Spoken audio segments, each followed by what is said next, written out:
Assalamualaikum, salam Malaysia Madani. Kanta 744 mendahului berita dimulakan dengan rangkuman laporan utama dalam segmen esensi. Sultan Selangor menasihatkan umat Islam sentiasa berwaspada dengan pihak yang menggunakan agama untuk meraih sokongan masyarakat. Titah baginda ramai yang mengaku diri mereka sebagai agamawan atau ilmuwan dan cuba mempengaruhi rakyat dengan menyampaikan pendapat dan hujah mengenai isu agama. Namun mereka sebenarnya mempunyai agenda peribadi yang tersembunyi. Masyarakat Islam perlu berwaspada dan menolak apa sahaja ajaran menyeleweng atau ajaran sesat yang mampu mempengaruhi pemikiran dan tingkah laku, sekaligus membawa perpecahan dalam masyarakat. Umat Islam perlu merujuk ahli-ahli agama bertauliah sekiranya terdapat kekeliruan serta ajaran bercanggah dengan ajaran Ahli Sunnah wal Jamaah. Jabatan Mufti Negeri Pahang menjunjung titah Sultan Pahang dan mengingatkan umat Islam di negeri itu agar berpegang teguh kepada akidah Ahli Sunnah wal Jamaah. Kerajaan tidak akan berkompromi dengan mana-mana pihak yang membuat tindakan menghina agama Islam. Demikian tegas Menteri di Jabatan Perdana Menteri Al-Ehwal Agama merujuk satu perkongsian yang tular di media sosial menunjukkan logo kasut yang didakwa seakan-akan mirip kalimah Allah. JAKIM akan memanggil pihak berkaitan esok bagi mendapatkan penjelasan lanjut. Semua pihak diminta bertenang dan memberi ruang kepada JAKIM dan pihak berkuasa untuk melakukan siasatan. 1,454 aduan diterima MCMC berkaitan kandungan berunsur 3R di media sosial sehingga 31 Mac lalu. Statistik tertinggi direkodkan menerusi Facebook iaitu 731 kes, diikuti TikTok 705 kes, X 9 kes, YouTube 5 kes serta Instagram 4 kes. Timbalan Menteri Komunikasi berkata ia trend peningkatan membimbangkan jika dibandingkan dengan 1,633 laporan diterima tahun lalu. Lebih 1,600 kandungan berunsur 3R dipadam penyelia platform terbabit sepanjang tahun lalu. Tempoh reman lelaki Israel yang ditahan kerana memiliki 6 pistol bersama 200 peluru disambung 7 hari mulai hari ini. Ketua Polis Negara memaklumkan ia bagi membolehkan siasatan dilengkapkan secara terperinci. Ini termasuk mengumpul bukti kukuh selain meneliti motif utama, suspek memiliki senjata berkenaan. Siasatan juga masih dijalankan ke atas 14 lagi individu, manakala seorang suspek yang merupakan pemandu lelaki Israel itu dibebaskan dengan jaminan polis. KPDN Johor memberi jaminan barangan makanan terkawal mencukupi sepanjang Aidilfitri. Setakat ini tiada sebarang maklumat berkaitan kekurangan bekalan diterima. Namun, masyarakat boleh membuat aduan sekiranya terdapat kekurangan di satu-satu tempat.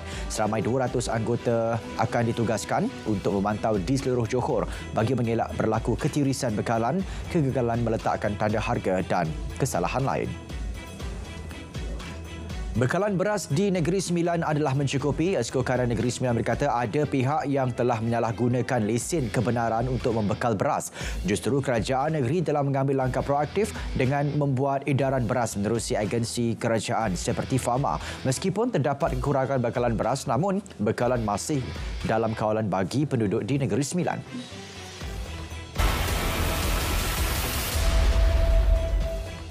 Saudara, situasi di Terminal Bersepadu Selatan TBS, jumlah penumpang terus meningkat terutamanya malam ini. Untuk mengetahui lebih lanjut, kita bersama Aisyah Yatim di lokasi. Aisyah, silakan. Ya, Aisyah.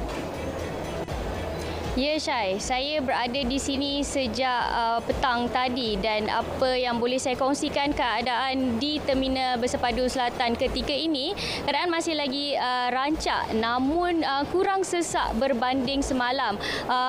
Untuk hari ini saja, sebanyak 19,000 tiket ke 139 destinasi telah habis terjual. Dan berita baik buat anda yang ingin ke negeri-negeri di Pantai Timur, anda masih boleh membuat pembelian tiket kerana terdapat beberapa pengendali bas yang membuka tiket tambahan, perjalanan tambahan. Namun dikatakan ianya agak laris dan untuk pengetahuan anda, pihak TBS menjangkakan 29,000 penumpang pada setiap hari menggunakan fasiliti di TBS ini menjelang Aidilfitri. Oleh itu, pihak TBS telah membuka kaunter tiket tambahan dan juga membuka laluan alternatif menurunkan penumpang. Saya kira itu saja perkongsian yang saya dapat bawa kepada anda ketika ini. Kita kembali semula ke studio. Silakan. Baik, terima kasih Aisyah di TBS. Kita teruskan dengan rakan di aliran Pantai Timur. Untuk dapatkan gambaran semasa aliran trafik di LPT1, kita terus saja bersama Jasmi Faisal Muda di RNR Gambang arah Timur. Jasmi, apa perkembangan di sana? Terima kasih Syairul. Saya kini berada di hentian rawat dan rehat RNR Gambang arah Timur bagi berkongsi keadaan semasa di lokasi ini. Dan untuk makluman, pertambahan jumlah kenderaan yang memasuki RNR ini mula meningkat sejak pukul 6.30 petang tadi, di mana pengguna lebuh raya mengambil peluang untuk berbuka puasa dan menunaikan solat maghrib sebelum meneruskan perjalanan. Malah ada juga pengguna yang berhenti seketika untuk membeli juadah makanan dan meneruskan perjalanan untuk tiba awal ke destinasi. Namun situasi di sini masih terkawal dan tidak terlalu sesak dan sentiasa dikawal rapi oleh pihak rela yang bertugas untuk mengawal lalu lintas. Sementara itu, keadaan trafik di LPT1 pada ketika ini juga masih lancar dan terkawal meskipun berlaku penambahan jumlah kenderaan menghala ke arah timur bermula pukul 6 petang tadi. Dan aliran trafik di LPT1 ini juga dijangka meningkat bermula esok sehingga 9 April. Berikutan, pengguna jalan raya mengambil peluang mendapatkan akses tol secara percuma di semua laluan lebuh raya sempena sambutan Aidilfitri. Dan diingatkan kepada semua pengguna lebuh raya untuk sentiasa berhati-hati serta memandu dengan berhemah. Jika anda mengantuk, rehat dulu seketika di mana-mana RNR sebelum meneruskan perjalanan ke destinasi yang dituju. Dan saudari, ingin juga saya ingatkan kepada semua pengguna lebuh raya yang melalui laluan lingkaran tengah utama LTU Merapuh Gua Musang untuk tidak membuang sampah merata-rata di sepanjang laluan berkenaan atas faktor keselamatan. Baik, saya kira itu saja yang dapat saya kongsikan keadaan semasa aliran trafik LPT1 arah timur. Kembali bersama Syairul. Silakan. Baik, terima kasih Jasmi di lokasi. Kita teruskan dengan perkembangan seterusnya. Seorang maut, 5 lagi cedera dalam kemalangan di Jalan Seri Aman, Serian petang semalam.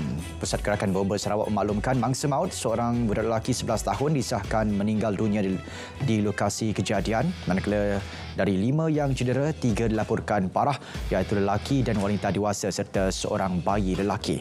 Mangsa cedera dibawa ke hospital untuk rawatan lanjut.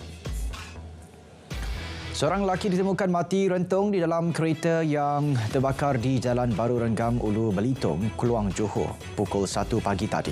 Mangsa Syarizan Jun berusia 34 tahun ditemukan dalam keadaan terbaring. Masa dikatakan keluar dari rumah pukul 11 malam, kereta milik mangsa terbakar 95%. Bagaimanapun, punca sebenar kejadian belum ditentukan. Sementara itu, pemandu khususnya kenderaan perkhidmatan awam diingatkan agar tidak bersiaran secara langsung atau live menerusi aplikasi media sosial terutamanya TikTok ketika memandu. Mereka yang ingkar akan berdepan tindakan tegas jika berbuat demikian. JPJ akan menempatkan pegawai-pegawai di bas ekspres menerusi kaedah penyamaran bagi memantau kegiatan tersebut.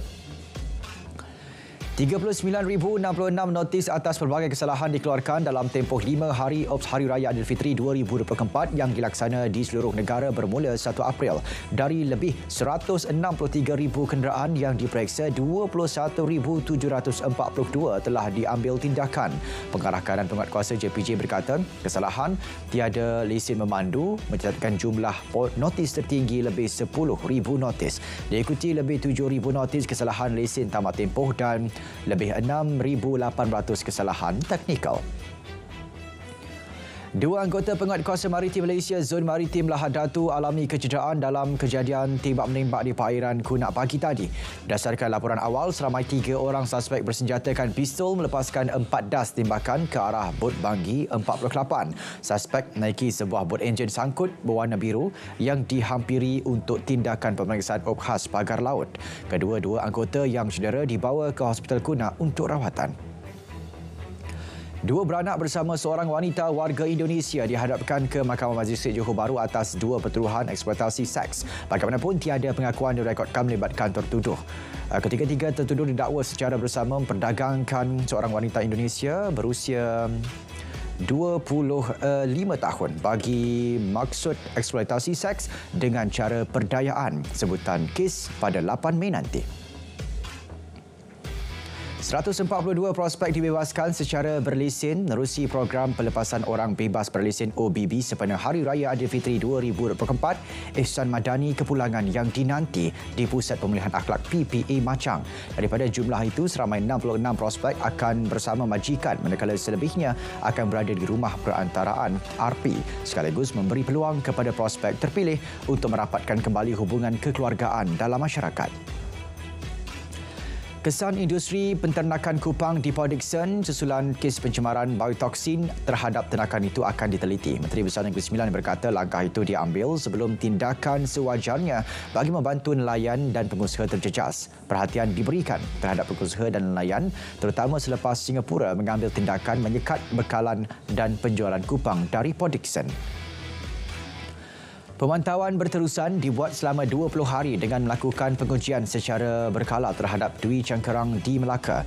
Ia dilakukan mengikut SOP Program Sanitasi Kerang-Kerangan Kebangsaan NSSP yang ditetapkan. Pemantauan akan dibuat sehingga tahap keselamatan bacaan biotoksinnya berada pada paras dibenarkan serta kupang disahkan selamat untuk dimakan.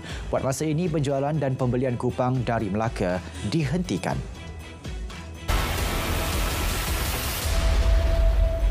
Petunjuk awal aktiviti ekonomi Malaysia bertambah baik. CIMB Investment Bank Berhad menyatakan ia disokong kenaikan semula volume ekspor pada 2 bulan pertama tahun ini selepas menguncup tahun ke tahun pada suku keempat 2023. Indeks pengurusan pembelian catat 49 pada suku pertama tahun ini berbanding 47.5 suku keempat tahun lepas. Indeks pengeluaran perindustrian pula merekodkan pertumbuhan 4.3% tahun ke tahun pada Januari 2024. Dalam perkembangan berkaitan, Bank Pelaburan itu turut mengekalkan unjuran pertumbuhan KDNK Malaysia bagi 2024 pada 4.9%.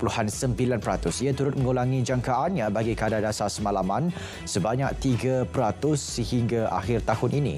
Pecutan ekspor Korea Selatan yang merupakan penggerak perdagangan menyokong momentum lebih kukuh untuk industri berorientasi ekspor Malaysia, khususnya elektrik dan elektronik. Namun, kelemahan ekonomi China kekal sebagai risiko utama. Bursa Malaysia dijangka kekal diniagakan tidak berubah minggu depan dengan kecenderungan meningkat bagi FBM KLCI. Bagaimanapun, Naib Presiden Penyelidikan Equity Rakuten Trade memaklumkan prospek jangka panjang kekal positif. Firma pemberokekan itu turut kekalkan pendirian terdapat potensi peningkatan pasaran selanjutnya. Namun, ia tertakluk jika indeks petunjuk pasaran melepasi rintangan 1,557 dan kekal dalam tempoh perpanjangan.